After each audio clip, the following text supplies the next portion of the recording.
I didn't really realize how life could be, you know, in more ease and flow. I didn't realize that I was addicted to busyness. When I think back on my most popular episode, which is with my son, it's called A Mother and Son's Discussion on Addiction and Recovery. And when I was interviewing Will, it was before I retired, and we were talking about his drinking, his alcoholism, what it was like. It was, my point of view and his point of view. And at the time, I can tell you, I did not realize that my addiction was staying busy. Staying busy to avoid my feelings, just being busy. I would think, poor Will, he's drowning his feelings in alcohol, but I was drowning my feelings in busyness. And I still have that reaction sometimes to things. Like yesterday, something came up, a big project that I decided to take on for a company that I support. And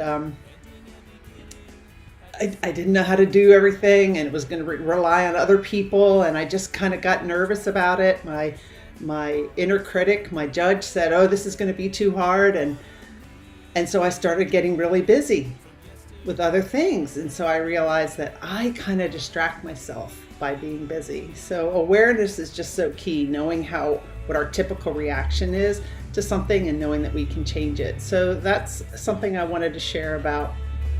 Something I've learned, if I go back and listen to that, one of the first episodes with my son, I can see, how far I've come in my awareness of myself, which is one of the reasons I retired, because I wanted to work on myself.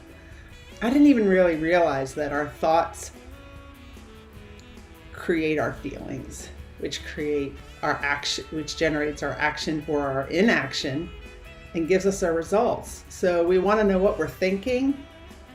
We need to look at, some of the, what's going on in our lives today. And that gives us a good idea of how we're thinking. And if we want things to change in our lives, one of the things to look at is, how can we change some of our thoughts?